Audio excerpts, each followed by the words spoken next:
An unexpected clash between Karoline Leavitt and a Japanese politician over Trump's legacy turned explosive. Who won this fiery showdown? You'll want to hear this one. It was a moment of intense political drama that unfolded right before our eyes. The US House floor became the battlefield, a place where words were wielded like weapons and where reputations were at stake. At the center of this dramatic clash was Karoline Leavitt, a rising star in the Republican Party, known for her fiery rhetoric and staunch defense of former President Donald Trump. She stood ready to take on the critics, but what she didn't expect was the force of the challenge she was about to face. It all began when a Japanese representative, her voice calm yet resolute, took the floor with a passionate speech that quickly garnered the attention of every person in the room. The target of her speech? None other than Donald Trump.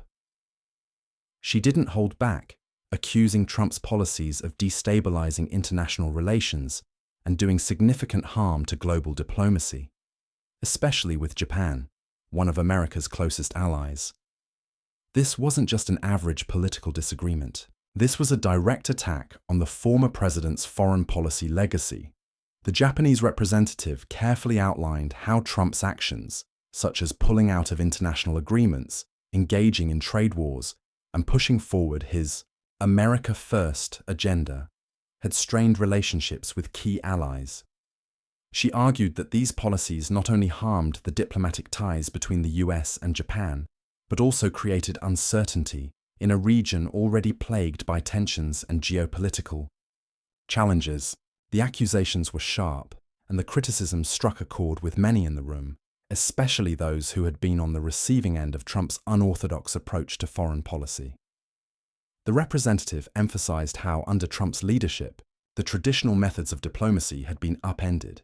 The US had distanced itself from long-standing partnerships and alliances in favor of what many considered an overly transactional approach. This, she argued, had consequences, not just for Japan, but for the world at large. For those who had long admired Trump's leadership style, this speech was more than just a critique. It felt like a personal affront to the former president's legacy. But what the Japanese representative didn't anticipate was the swift and fiery response she would provoke. Enter Karoline Leavitt, who was ready and willing to defend not just Trump, but the very essence of the policies that had made him a controversial but formidable figure on the world stage. Leavitt, a staunch supporter of Trump and a rising figure within the Republican Party, quickly seized the moment. Standing up from her seat, she made it clear that she wasn't going to let the accusations slide without a rebuttal. She rose to the occasion with a forceful yet calculated response, her tone unwavering and assertive. What followed was not just a defense of the former president's actions, but a broader argument about American sovereignty, global leadership, and the need to rethink America's place in the world. Leavitt didn't just dismiss the Japanese representative's criticisms as partisan rhetoric. Instead, she acknowledged the complexity of the situation and went on to explain that Trump's foreign policy was about more than just a my way or the highway approach. She argued that Trump's America First philosophy wasn't about turning away from the world or isolating the US. It was about ensuring that American interests were at the forefront of every diplomatic negotiation. The core message of her speech was simple. America should not enter into global agreements that don't benefit the American people. This argument, while controversial, resonated with many in the Republican Party, who saw Trump's foreign policy as a necessary shift in the way the US engaged with the rest of the world. Leavitt made a compelling case that, under Trump's leadership, the US had started to hold its allies accountable for trade imbalances and unfair practices that had been festering for years. Her defense wasn't just a critique of the critics. It was a statement of strength, positioning Trump as a leader who prioritized America's future and wasn't afraid to challenge the status quo. As Leavitt spoke, she reminded the room that Trump had a unique approach to diplomacy. While traditional politicians often relied on complex multilateral agreements and compromises, Trump took a more direct and assertive approach. She emphasized that his willingness to walk away from agreements that didn't serve US interests, like the Paris Climate Agreement and the Iran nuclear deal, was a testament to his commitment to American sovereignty. For Leavitt, Trump's foreign policy was never about turning the US into an isolationist nation. Rather, it was about ensuring that global diplomacy didn't come at the expense of American workers, American companies, and American taxpayers. She pointed out that Trump had been relentless in pushing for fairer trade deals, making sure that countries like Japan, China, and the European Union played by the same rules. While Leavitt's rebuttal was undeniably fierce, it also carried an undercurrent of optimism. She wasn't just defending Trump's record, she was advocating for a vision of American leadership in the world that was rooted in fairness, strength, and accountability. As the speech ended, it was clear that Leavitt had made her point. The room was filled with a palpable sense of tension, with everyone trying to process the force of the clash that had just unfolded. The Japanese representative had made her case, and Leavitt had struck back fiercely, defending not just Trump's policies, but an entire worldview that resonated deeply with millions of Americans who felt that traditional diplomacy had failed them. In the end, this wasn't just a clash between two individuals. It was a clash of ideologies, of worldviews, of visions for the future of American foreign policy. And as the dust settled, one thing was clear. Karoline Leavitt had firmly established herself as a powerful voice within the Republican Party, a defender of Trump's legacy and an advocate for a new kind of global diplomacy that puts America first. Enter Karoline Leavitt, a former communications director for the House Republican Conference and a staunch defender of former President Donald Trump. As the Japanese representative's remarks hung in the air and the room buzzed with the tension from the fiery exchange, Leavitt stood up. The contrast was stark. Where the previous speech had been calm and measured, Leavitt's posture and voice exuded intensity and conviction. She wasn't merely responding, she was preparing to launch into a masterclass of political defense and rebuttal that would leave her critics no room to question her position.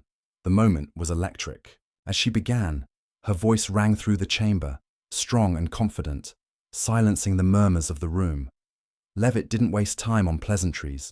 She dove straight into the heart of the matter, Donald Trump's foreign policy legacy, particularly in relation to US-Japan relations. From the very first words, it was clear that she wasn't going to let the attacks on Trump's approach to diplomacy stand unanswered. She didn't just challenge the criticisms, she turned them around and made her own case for why Trump's policies had been successful in strengthening both the US and its global standing. In stark contrast to the criticisms that Trump's policies had been divisive and destabilizing, Leavitt made it clear that the former president's approach was anything but isolationist. She rejected the premise that America first meant retreating from the world. Instead, she painted a picture of a leader who took decisive action to ensure that the United States no longer entered into unfair agreements or allowed itself to be exploited by international adversaries. For Leavitt, this wasn't just a matter of political ideology. It was about standing up for the best interests of the American people and, in turn, strengthening the position of the US in global diplomacy. As she spoke, Leavitt's words were packed with facts and historical context. She didn't just call out the Japanese representative for the sharp criticisms of Trump's approach. She also highlighted the hypocrisy in how international relations were being conducted, especially with countries like Japan.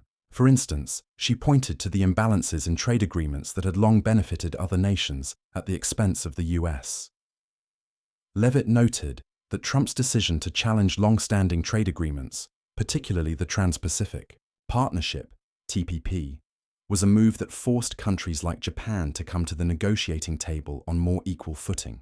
She argued that while these decisions were often portrayed as aggressive or confrontational, they were in fact necessary for leveling the playing field, which had been skewed for far too long. She didn't shy away from the complexity of global diplomacy.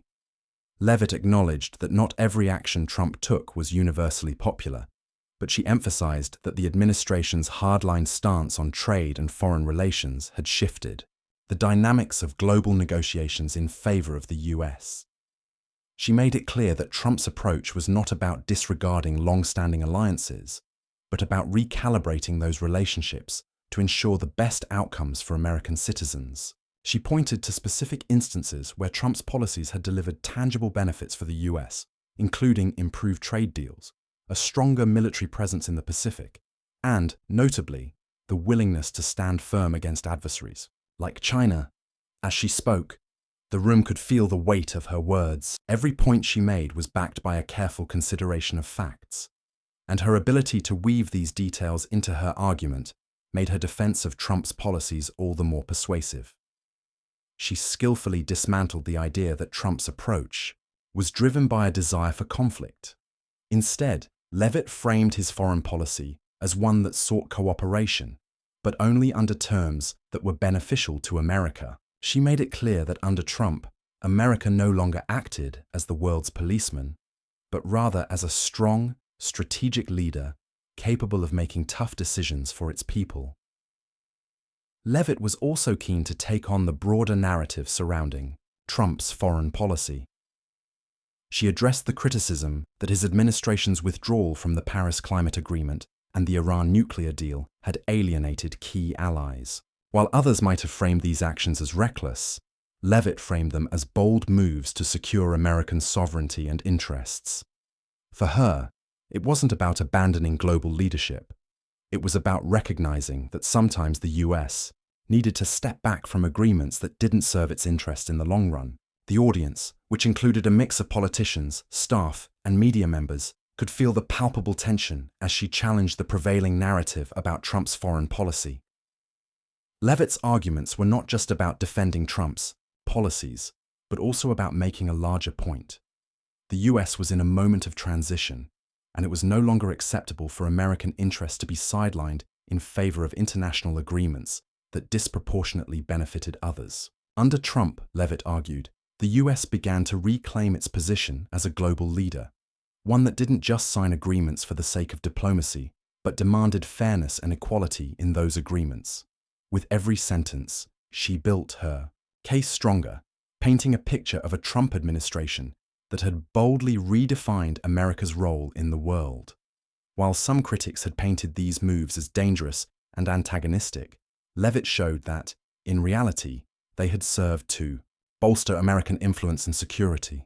It was clear that for Leavitt, Trump's foreign policy wasn't just a success. It was a necessary recalibration of American power on the world stage. As her speech came to a close, the room was left with a sense of awe. Leavitt had not just defended Trump. She had articulated a vision for the future of American foreign policy that resonated with those who believed that the US had lost its way in the previous decades. Her words were an unapologetic declaration that America's leadership in the world was something worth fighting for, something that shouldn't be sacrificed in the name of political correctness or global consensus. In the end, Leavitt had not only countered the attacks against Trump, she had set the stage for a broader conversation about the future of US foreign policy and what it meant to be a global leader in a rapidly changing world. She embraced the challenge, and with every word, she solidified her place as a formidable force in the Republican Party, one that wasn't afraid to take on the critics and defend what she believed was a stronger, more assertive America. At the heart of this confrontation was a fundamental ideological divide. Donald Trump's America First approach versus the more traditional cooperative diplomatic approach favored by the Japanese representative. The floor speech delivered by the representative framed Trump's foreign policy as one that fostered distrust among key global allies, particularly Japan. She accused Trump's administration of undermining international relationships by withdrawing from vital agreements and adopting a hardline, often antagonistic stance on trade. According to her, these actions didn't just damage alliances, they set the stage for a more fractured and unstable global order. The accusation was clear. Trump's foreign policy had caused more harm than good.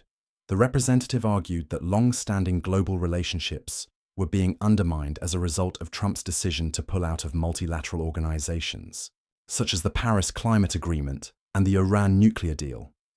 Additionally, his aggressive stance on trade, imposing tariffs on long-time trading partners like China, Canada, and the European Union, was seen as a betrayal of allies who had worked with the US for decades. She claimed that this America First approach wasn't just about asserting the US's position, but rather about retreating into isolationism, abandoning the diplomatic frameworks that had, in her view, held the international order together. However, Karoline Leavitt, a former communications director for the House Republican Conference, saw the situation through an entirely different lens. For Leavitt, Trump's foreign policy wasn't about burning bridges. It was about strengthening America's global standing, resetting the global power dynamic, and ensuring that US interests were no longer sacrificed for the sake of political correctness or vague diplomatic agreements. In her view, Trump's tough stance was not a signal to the world that America was turning its back on its allies, but rather a clear message that the United States was ready to redefine what it meant to be a leader on the world stage.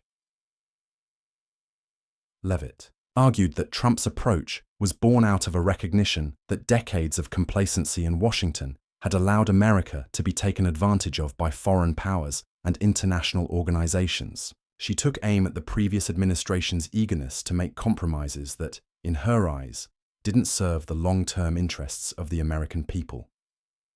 Leavitt pointed out that the previous approach, which emphasized diplomatic pleasantries and appeasement, often allowed adversaries to exploit weaknesses in US foreign policy. For Leavitt, the solution was clear: a recalibration of America's foreign policy that put the needs of the American people first, without sacrificing the country's core interests for the sake of global consensus.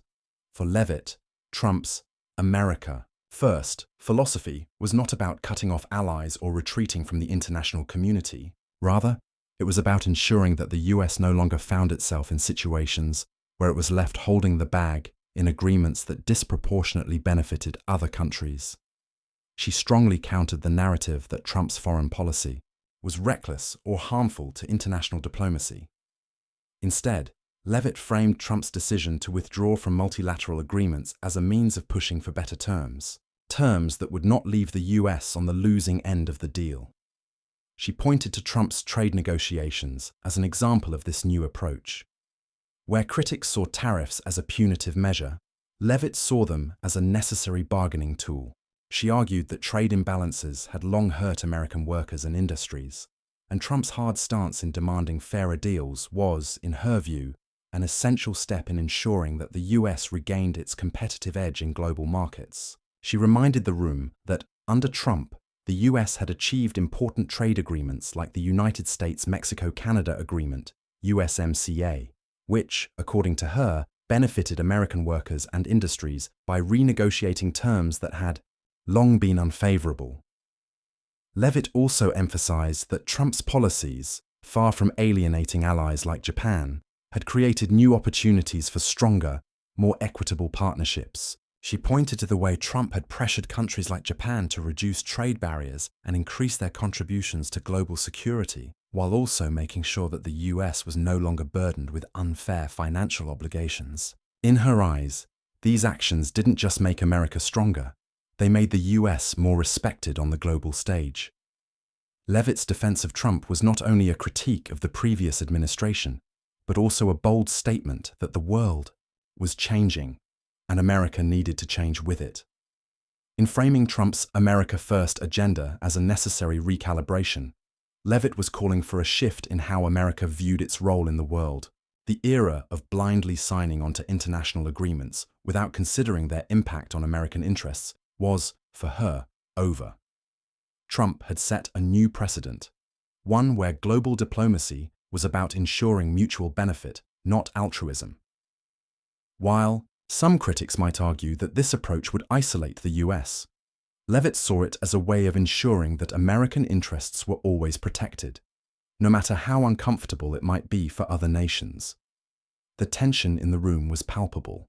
As Leavitt defended Trump's vision, she didn't just reject the notion that his foreign policy had caused irreparable harm to relationships with allies.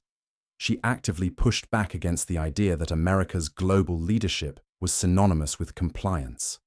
For Leavitt, true, leadership was about standing firm in the face of adversity, asserting American interests, and challenging the status quo if it no longer served the greater good.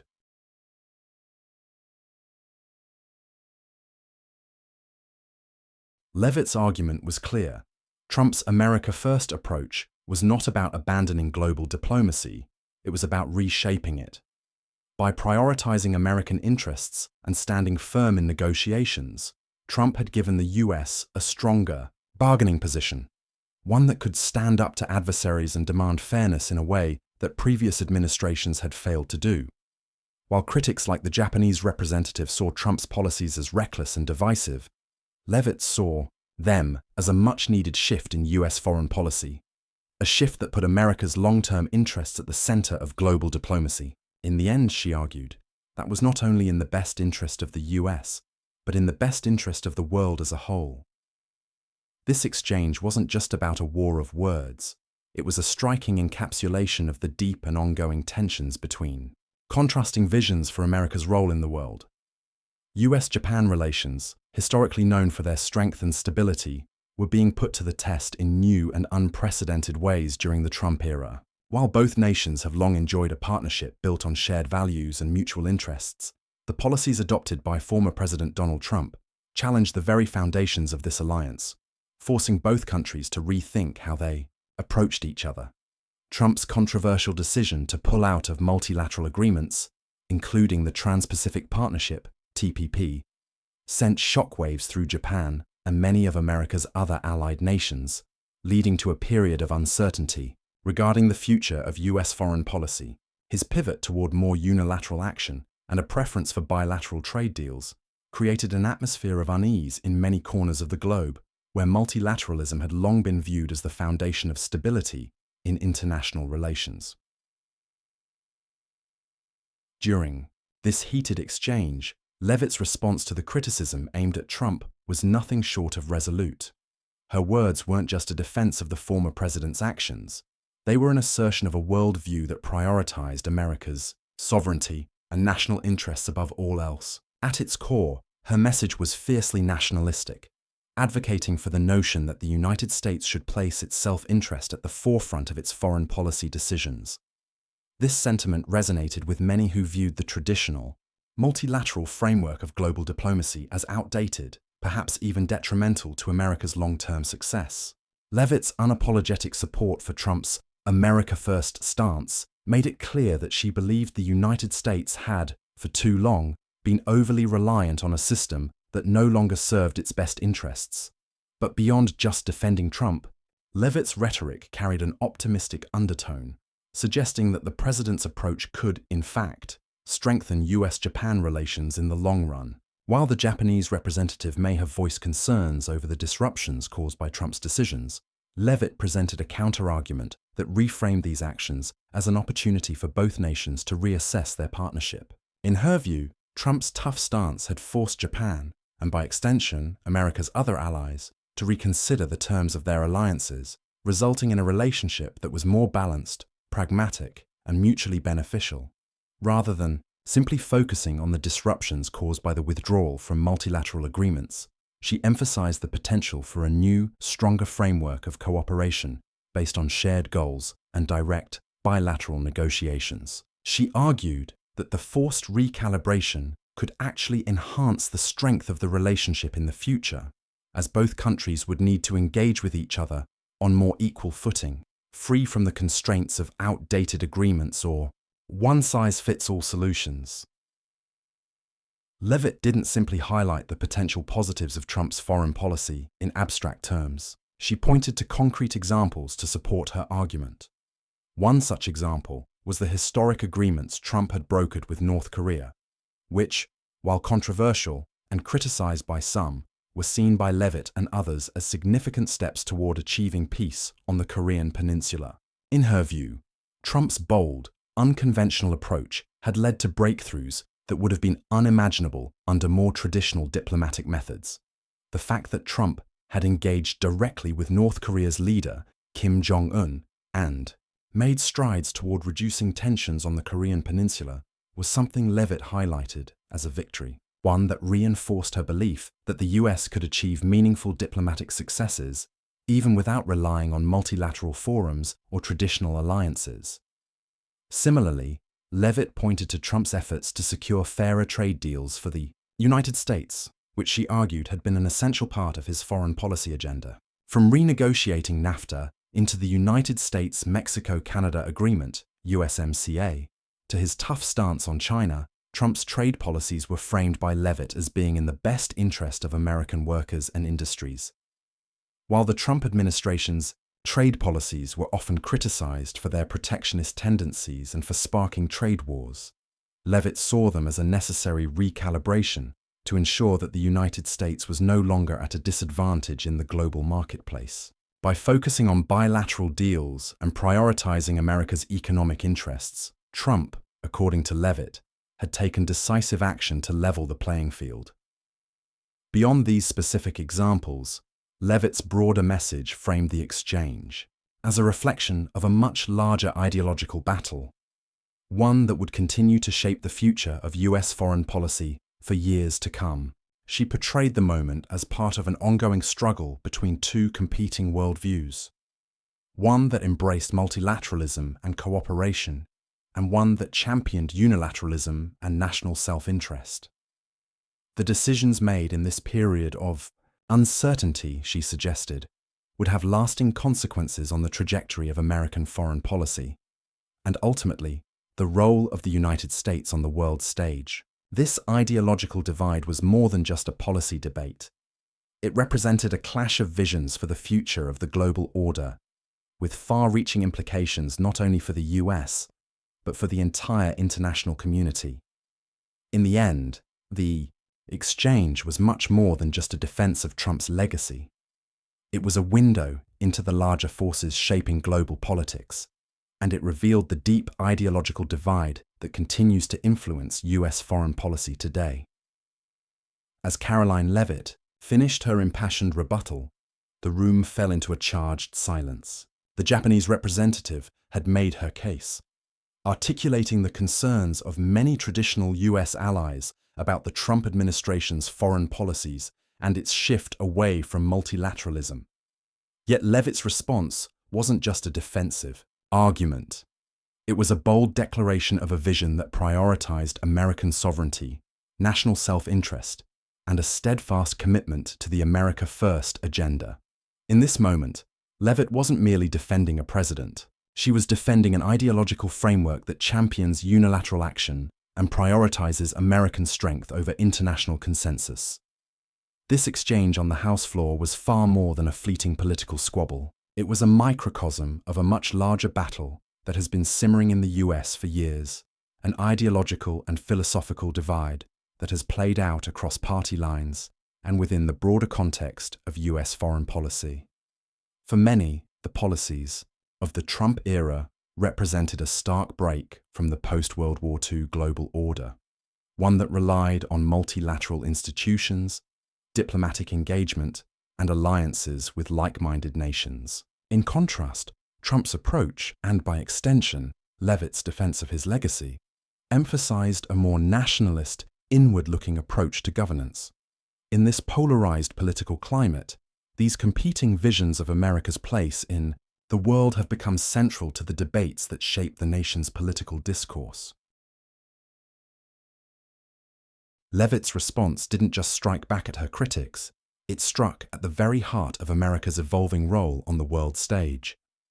She positioned herself as a fierce advocate for the America First agenda, reinforcing the notion that the US should not be beholden to foreign entities or global institutions that do not serve its direct interests. Her words underscored a commitment to a more transactional approach to foreign relations, where the US would engage with other nations only if those interactions brought tangible benefits to the American people. This perspective appeals to a broad segment of the electorate that feels disillusioned by decades of foreign policy that seem to prioritize international consensus over domestic concerns. Her passionate defense of Trump's policies sent a clear message. America's leadership in the world, its role as a global superpower, and its future influence on the global stage were not things to be easily compromised.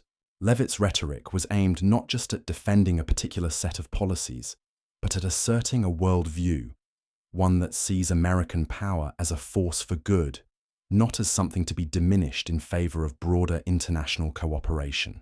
In an era of shifting global alliances, economic uncertainty, and rising geopolitical tensions, Leavitt's words resonated with those who believe that the US should no longer apologize for its strength or diminish its standing in the world. As the dust settled in the aftermath of the exchange, one thing was undeniable. Karoline Leavitt had firmly established herself as a powerful figure within the Republican Party. Her fiery defense of Trump and his policies had not only reinforced her loyalty to the former president's agenda, but also solidified her position as a staunch advocate for the nationalism that has come to define much of the party's current trajectory. Whether or not one agrees with Leavitt's stance, her words and her boldness cannot be ignored. She's proven that she is a voice to be reckoned with, one that isn't afraid to challenge the established norms of diplomacy, even if it means taking a more controversial or unconventional path. This moment on the House floor will likely be remembered as a defining point in both Leavitt's political career and in the broader ongoing debate surrounding America's role in the world. Her words may not have persuaded all those present, but they undeniably left an impression. For many, the exchange represented more than just a defense of Trump. It encapsulated the larger ideological battle between those who believe in a more traditional, cooperative approach to international relations and those who believe that America's power should be the guiding force behind its foreign policy decisions. Leavitt's fiery, unapologetic defense of this vision set her apart in the Republican Party and cemented her as one of its rising stars. In the aftermath, the real winner of this political drama was not necessarily one individual or one side, but the audience, the American people, who were granted a front-row seat to a fiery exchange that brought the heart of America's political divide into sharp focus. This exchange served as a stark reminder that US foreign policy, both now and in the future, will be shaped by these fundamental debates. As political polarization intensifies and the world changes rapidly, these debates will only become more pronounced. The question remains, will Karoline Leavitt's clap back be remembered as a turning point in the debates surrounding US foreign policy? Or will it become another footnote in the ongoing evolution of American political discourse? Only time will tell. However, one thing is certain.